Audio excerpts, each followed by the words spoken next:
ndikulandileni abale okondedwa kulingalira mawa wa lero, mawa wa pa 24 May 2023. okondedwa, mawa wa lero tipitirizabe kuphunzira mawu a Mulungu pamutu omwe uja onena kuti zowawa ndi misonzi ya lero sizitanthauza kuti kulibenso zabwino kutsogoloko.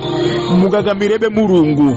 Ndipo mawa wa lero ndi phunziro namba 8 limene likuchokera pa Daniel chapter number 4 ndime yake ya 24 mpaka ndime ya 35. Mawu a Mulungu muchichewa cha lero akuti, tanthauzo lake ndi ili mfumu, izi ndi zimene Mulungu wamwambamwamba watsimikiza kuti zikugwereni mbuyanga mfumu. Inu mudzachotsera pakati pa banthu ndipo mudzakhala ndi nyama zakuthengo, mudzadya udzu monga ng'ombe ndi kunyowa ndi mame akumwamba. Zaka zisanu ndi ziwiri zidzadutsa mpaka mudzavomereze kuti Mulungu wamwambamwamba ndiye mwini ulamuliro pa maufumu a anthu, ndipo amawapereka kwa aliyense amene iye wafuna. Lamulo losiya tsinde la mtengo ndi mizu yake litanthauza kuti ufumu wanu udzabwezedwa, koma inu mukadzavomereza kuti Mulungu ndiye amalamulira.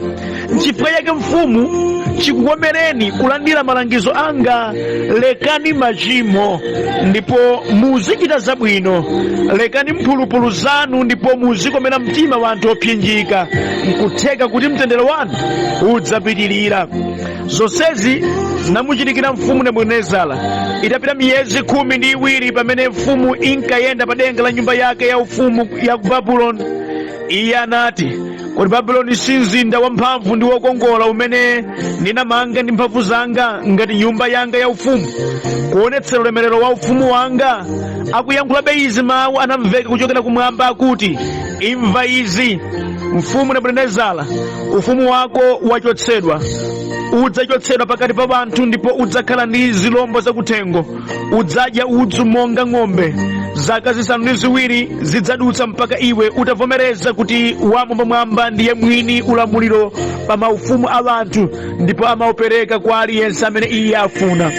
Nthawi yomweyo zonse zimene zinanenedwa zokhudza Nebukadinezara zinakwaniritsidwa. Iye anachotsedwa pakati pa banthu ndipo ankadya udzu ngati ng'ombe.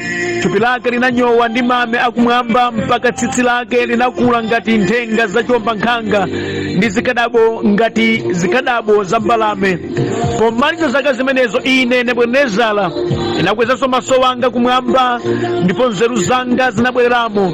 Kenaka ndinatamanda wamwambamwamba, ndinamupatsa ulemu ndi kumulemekeza iye amene akhala nthawi zonse. Ulamuliro wake ndi ulamuliro wa nthawi zonse, ufumu wake udzakhala ku mibadwo. Anthu onse a dziko lapansi ali chabe pamaso pake. Pakati pa angelo akumwamba ndi anthu a dziko lapansi palibe amene akhoza kumuletsa Mulungu kuchita zimene afuna, kapena kunena kwa iye kuti kodi mwachita chiyani. Ameni.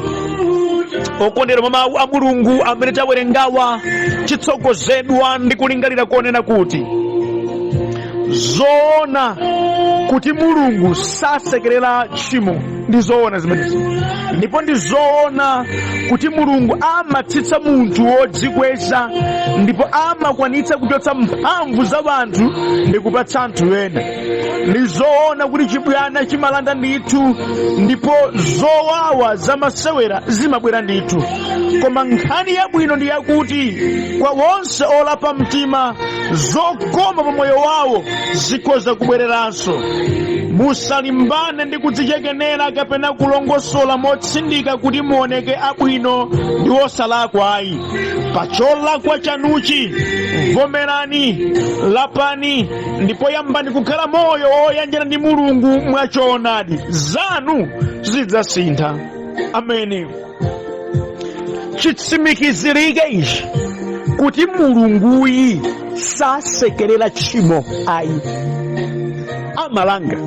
Ndikuyankhula pano alipo anthu ena okondedwa amene akudutsa mu nyengo yopweteka, moyo wawo suli monga mwakale chifukwa zikuwaonekera lerozi ndi zotsatira za mistake, za uchimo, za kusagwirika, za masewera amene iwo ankachita pachana. Ichi nchilungamonso.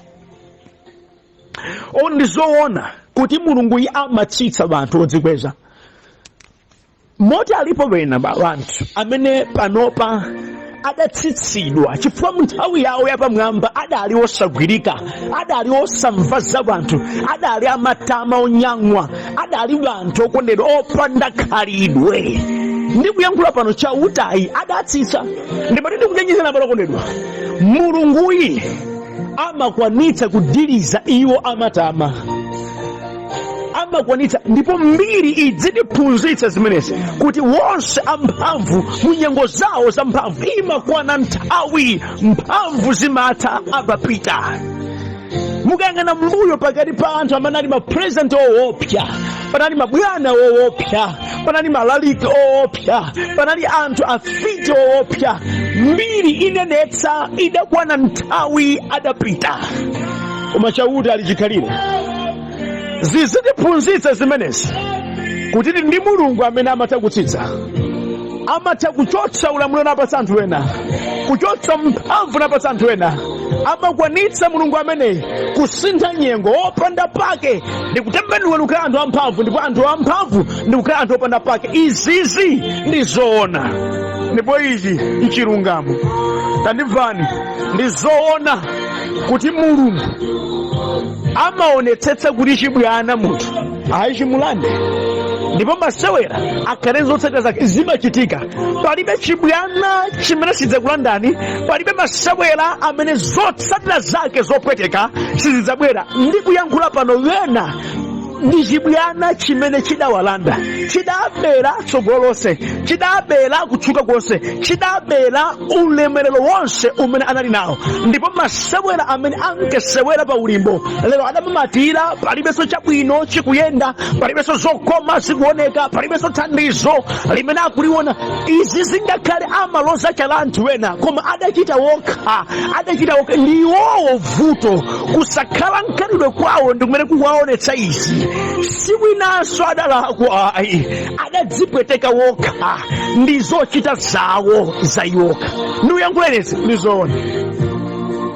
Ngakhale chizili chomwechi abale okondedwa, ndadza ndi uthenga wabwino kwa inu kuti inde ngakhale zingafike nthawi zakuona zopweteka chifukwa cha machitidwe ako, inde zingafike nthawi zakusemphana ndi moyo wabwino chifukwa cha zolakwa zako, koma nkhani yabwino ndi yakuti moyo wabwino umene mudawukhalapo kale ukhozanso kubwereranso pokhapokha mutavomereza tchimo lanu ndi kulilapa tchimo lanu ndi kuyambanso ubale ndi mulungu ndi kuyanjana naye mchoonadi ndi kuyenda ndi iye wosalekeza ndi mulungu wabwino wosamalira ana wake. Pokhala inu mmodzi wa anawo adzakusamalirani, adzakukondani, adzakuchitani zabwino ndi mulungu wabwino. Nkhani yokoma ndi yakuti pamene mwalapa mtima, zokoma ndizakuyanja zikhoza kutsatani monga mawu wake.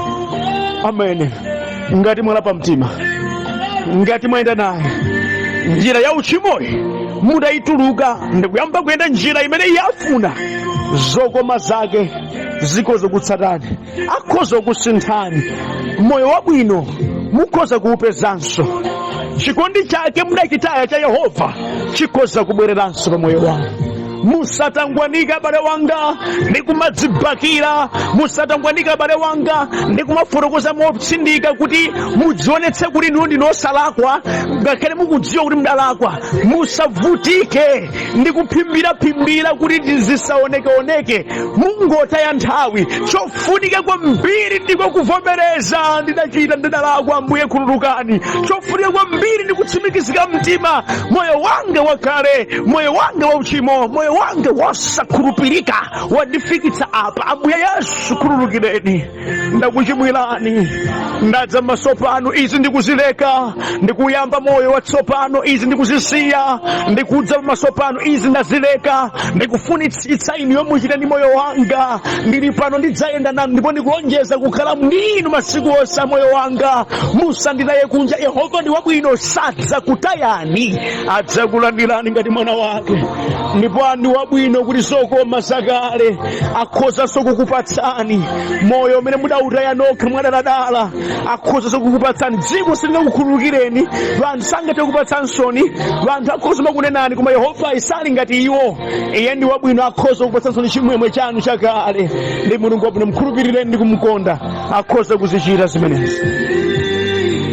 Ameni. Zanu zikhoza kusintha ngati moyo wanu utavomereza kuyambanso ubale ndi Mulungu. Abusa ndizotheka mukuyankhulasi yankho lake inde, ndidachita ndekha ndalakwa inde ndikudziwa, ndipo koposa ine Mulungu ali kudziwa. Yankho lake ndi limodzi la pa mtima mbale wanga, vomereza, usaloze chala munthu wina, yamba kuopa Mulungu moona mtima. Zokoma zakale zimene wekha udazibudula, mpunga ucho udathiramo mchenga wekha, ndi wabwino Mulungu akhoza kukupatsanso zina zokoma. Nayiwalitsa misonzi yakoyi, nayiwalitsa chitonzo chakochi, akhoza kukupatsanso mtendere, na kupatsa zokoma zina zimene sudazilingalirepo. Ameneyi ndiye Mulungu. That's why timutchula wokonda ndi woposa. Ameni. Mawu a Mulungu amene tawerengawa ndi chionetsero chakuti zimatheka munthu wekha kupanga mistake, ndipo zabwino zimene unali nazo ndi kubuduka ndi kutayika. Koma ngati utakhalabe pamaso pa Ambuye ndi uvomereza ndi kupereka ulemu kwa Mulungu, zokoma zakale zija mbamba mtheladi zikhoza kubwezeretsedwanso. Chitsanzo chake ndi mawu tawerengawa. Nebukadinezara mfumu ya ku Babuloni okondedwa idali ya mphamvu kwambiri, ndipo idali ndi ulamuliro kwambiri, idafika ponena kuti imaopedwa kwambiri. Chifukwa cha ichi okondedwa idayamba kudzikweza ndi kuyesa ngati iyo yopothera pa zonse, idayiwala kuli chauta oposa zonse, ndipo udindo umene iyo umakhalapo udali wochita kupatsidwa ndi Mulungu. Okondedwa ndimati ndikapenanu, munthu wina aliyense akangoyiwala kuti chimene ali nacho adapatsidwa mchauta, amayamba kudzilenga yekha ngati wanzeru, yekha ngati wofunikira, yekha ngati wamphamvu, ndipo saonanso kufunika kwa anthu ena. Amayamba kuderera mwatsoka, amayamba kuderera mchauta yemwe mistake. Tina wanthu ambiri okondedwa amene adachita kukumbidwa pansi, mbiri ya moyo wawo imachita kuonetsera dzanja la mphamvu la Mulungu likuwaguza, likuwakweza, likuwachita chokoma. Koma atafikapo adayiwala, adayamba kunyoza wowathandiza, adayamba kusasa wowachita chokoma. Mwatsoka adakwiya raive waya ndi kuyambanso kumalimbana mchauta kumamderera tsoka ili. Ndikuyankhula ndi wena pano amene kuti akhale pamene alili ndi mphamvu za anthu ena, wena adadzipereka, miyoyo yawo idafuna kuphedwa chifukwa cha moyo wawo. Adavutika pakolo kulolera kulowa mu mphawi wadzaoneni kuti moyo wawo ukhale wabwino. Okondedwa adutsa muziyangoyango amayiwo, adutsa muziyangoyango abambo, kuyesetsa kuti moyo wa wina usinthike. Wena ndithu ali ndi zipyera chifukwa cha moyo wawo, adazunzika, adatengedwa ngati zitsiru anthu ena, kuyesetsa kuti kapena china chake chokoma moyo mwawo chibwere, moyo mwawo chibadwe.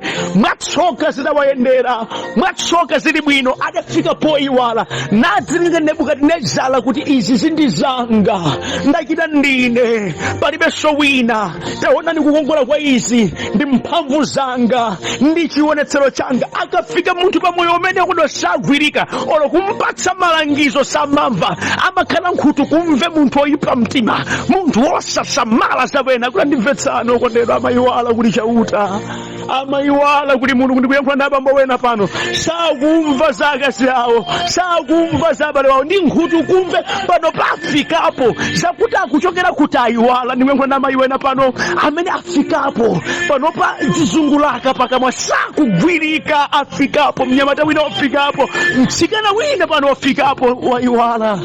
Adafika bwanji pamenepa? Emwe adakwanitsa kufikitsani apa, ali ndi mphamvu yokuchotsani pamenepa. Chinthu ichi musamayiwale.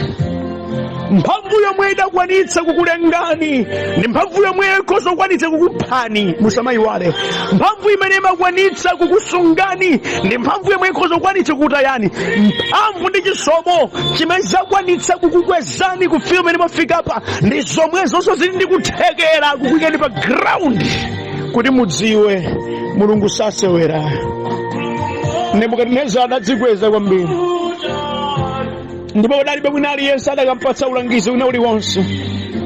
Kumwamba kudampatsa maloto, kumuonetsa mtengo wautali wokafika kumwamba umene dziko lonse lapansi limapindulamo mu mtengo umenewo. Mthunzi wake umasamalira anthu onse, ndipo adamva mngelo kumaloto omwe kuti mtengo umene udakugwetsani, masamba wake ayoyoke, zonse zokoma zimachitika zithe, koma tsinde lake mulisiya ndipo mulimange ndi maunyolo. Atadzidzimuka Nebukadinezara adasowa chochita, mphamvu nzeru zinamuthera, adalakalaka kudziwa tanthauzo la ichi nchiyani. Okondedwa Danieli akutanthauzira monga tawerenga. Kutanthauzira kwa maloto ndi uku: mtengo ndi inuyo mfumu, mudzagwetsedwa, zabwino zonse munkachita zidzatha, koma kuti tsinde limene akunena kuti mulisiyeyo ndi ufumu wanu udzabweretsanso kwa inu mukadzavomereze kuti wamwamba wamwamba ndiye Mulungu. Pali condition: kwa zaka 7 muchoka mpalisi muno, muchoka ku nyumba ya chifumuyo kwa zaka 7, ndipo mupita kutchire wosavala, mukakhala ngati chiweto wopanda ulemu. Maulemu onse muli nawo panopa adzatha amenewa mpaka na mudzafika povomereza kuti Yehova ndi Yehova. Mukadzatero mudzabwereranso ndi kudzakhala pa mpando omwewuso. Maulemerero awa mudzalawanso, koma mutasinthika mtima mudzalawanso zokoma izo. Langizo langa mfumu, bwanji mudzileka machimo, bwanji mudziopa kumwamba, bwanji mudzisamalira opsinjika, kapena kuti mwina mtendere wanu ukhoza kukhala pobe basi. Ameni. Ndi mawu kwa inu mawu walero. Mukafikapo musamaganize ngati Mulungu sangakuchitseni. Ayi. Ichi mudziwe kuti Mulungu sadzalekelela kuti machitidwe anu auchimo wosayamika, machitidwe anu wosasamalawa adzipitirirabe. Ayi. Ndikifeke nthawi zochuluka chautayi amayika full stop ya maganizo opusa otere. Kwa Nebukadinezara chauta kuti iwe waonjeza, udzidzikweza chotere, ndikumadzitamanda chotere, ndikumayisa ngati wafikapo chotere, osalabadeso za anthu ena chotere, iwe tuzizikutha izimenezi.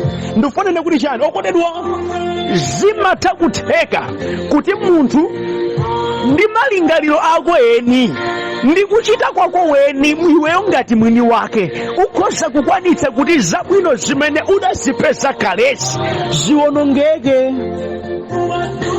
Machitidwe muchitawa musaderere, ali ndi kuthekera koyatsa mkwiyo wa Yehova kuti akulikheni. Makhalidwe mukhalawa musaderere, ali ndi kuthekera makhalidwe amenewa opangitsa kuti ulemerero munaulawawu muutaye. Inu kaya kuyipa mtima mukukhala musakuderere kumeneku kuli ndi kuthekera kokutotolani mulilipa kokutani kutali. Musaderere zimenezi, chifukwa sindiyo chiyembekezo cha Yehova. Yehova mwainu sayembekezera kukhala anthu ankhwidzi. Yehova mwainu sayembekezera kukhala anthu omvetsa ena mbebe. Yehova mwainu sayembekezera kukhala munthu onyamwa wosalabada za wena.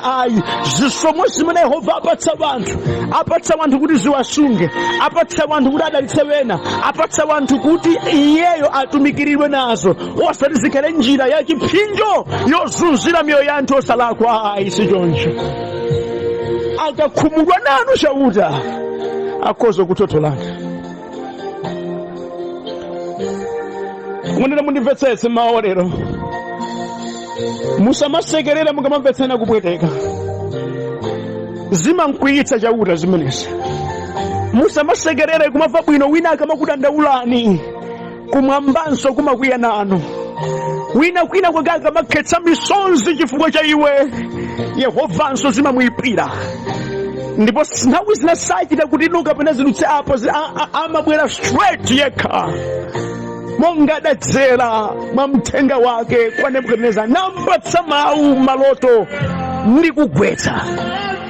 Ndikudandaulireni abale okondedwa kuti bwanji mulape mtima mwachangu zisafike pakuti uthenga wotera ukupezekereni wakuti ndikulika, ndikugwetsa, ndiyamba ndakutsitsa izi uli nazozi ndizibudula, ndigwetsa zimenezi chifukwa ndiwe munthu wa makani, munthu woyipa, munthu wa nkhwidzi. Musafike potero abale okondedwa. Muli nazozi mchisomo izi zisamaleni pokankhedwera bwino. Zisafike potero achemwali. Muli nazozi mchisomo cha Mbuye chofuna kuti muchizingopitirira. Musadzidulire nokha tsogolo lanu ndi machitidwe anu oyipa. Ayi, ndikufunira kuti chani? Khalidwe loyipa limadula chisomo cha Yehova. Khalidwe lachabe limasokoneza madalitso. Khalidwe lopusa limaononga moyo. Zabwinobwino zimatha kuonongeka, ndipo palibe angachingire pa chimenechi. Nebukadineza zidamchitikira. Ndipo izi ngakhale kuti iye munakhoza kukhala nkuthekera koma zochera anthu ena, koma chilungamo chake nchakuti adazichita yekha. Ndiri kuyankhula wena pano amene matsoka amene adakumana nawo kusokonekera kwa zinthu zimene zidasokonekera zala zawo amaloza anthu ena moti iwo amadzirika wabwinobwino wosalakwa, koma chilungamo chimene chilidafikira chauta nchakuti mamisteki amene awatengera pa mulingo umenewu adachita okha. Iwowo ndi vuto kungotaka kukanika kuvomereza, koma olakwa mzonsezi siwinaso ayi, ndi iwowo tendi inuyo amene mudafikitsa kuti izi zioneke chotere ndinu. Ngati simuvomera mupitirirabe kuonongeka, koma mutavomera msanga lero ndi kuyamba moyo watsopano, kuchiyambi chokonza izi ndi kuti chioneka. Ameni. Ndimvana abale okondedwa. Patapita miyezi ingapo atalandira mauthenga wotere kwa Daniel, sadagonje mu mtima Nebukadineza alayi, adayambabe kudzitamandira, ndipo direct Mulungu adayambwera yekha ndi kuyankhula mawu. Iwe kaya zimene adayankhula Daniel zija zichitika, kumpatsa chitsimikizo cha kusamva kwake. Pamene paino okondedwa ndimati adakanena kuti Daniel wabwera nampatsa tanthauzo la maloto limeneli. Koyambirira komwe ndikugonja, koyambirira komwe ndikulandira upangiri umene Daniel adampatsa woleka kudzikweza. Ine nganiza kuti sakadaona zimenezi. Kumwamba nkokoma mtima kukadatha kukhululuka, koma kusamva matama kudziyenerezabe kudafikitsa pa mlingo umenewu kuti mpaka na Mulungu adayankhula yekha.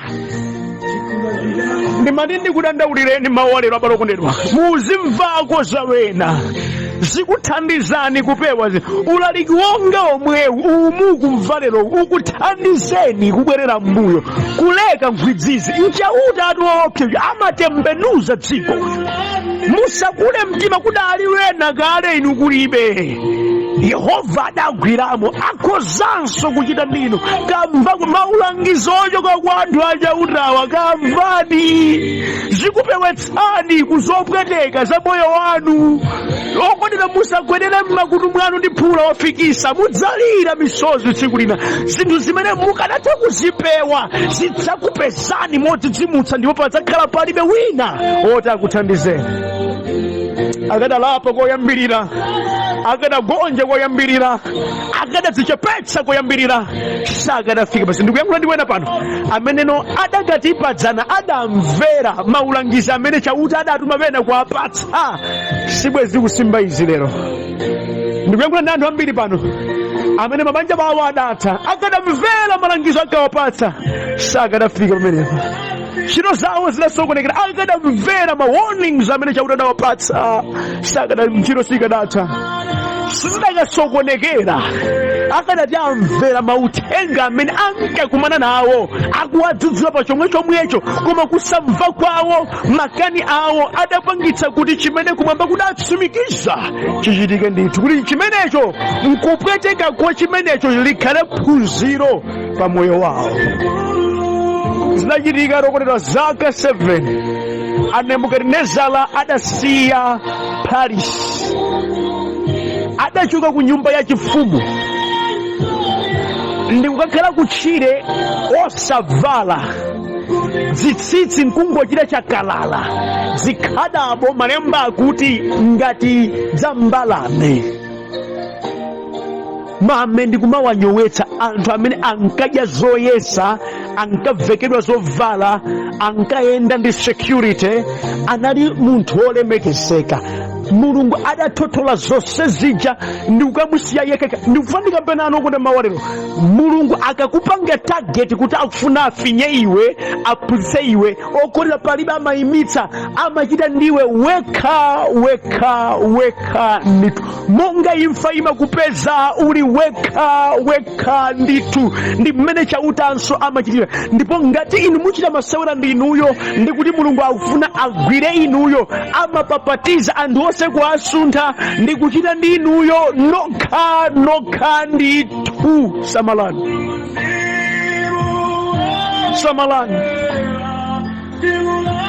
Mwachisomo okondedwa, zitatha zaka 7 zokhala ngati chimbalangondo, zokhala ngati nyama, kwachotsa afumu pa ulemerero kayika ngati nyama. Mulungu ngoopsa msamala naye.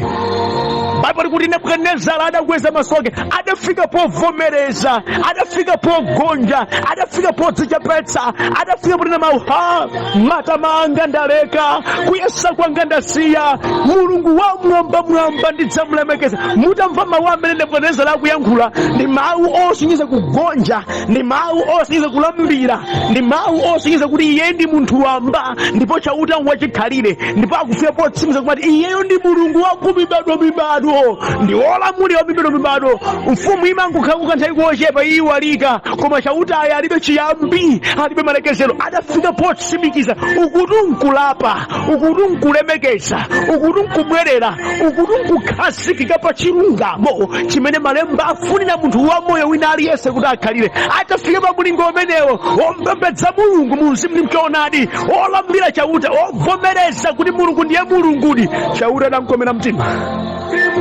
Baibulo likuti adabwereranso pa ufumu wake, koma adavomereza. Ndili ndi uthenga mawalero, mudaonongadi zinthu, zidasokonekeradi kale, tisabisirane pano ayi, mudaziononga nokha. Koma mutavomereza monga Nebukadinezara adavomereza, Yehova ngwachifundo akhoza kukuphukitsa nsoni. Yehova ndi wabwino, akhoza kukuyambitsa nsoni. Zokoma zimene zidafuna zikufikireni zikhoza kubwera. Monga Nebukadinezara adabwereranso pa ulamuliro wake, koma tundi mantha pa Mulungu, koma tundi chidziwitso cha Mulungu, koma tundi ulemu wa Mulungu, atataya matama ake onse, atataya kusamva kwake konse, atabona, atakhala watsopano, adakhala solamulira.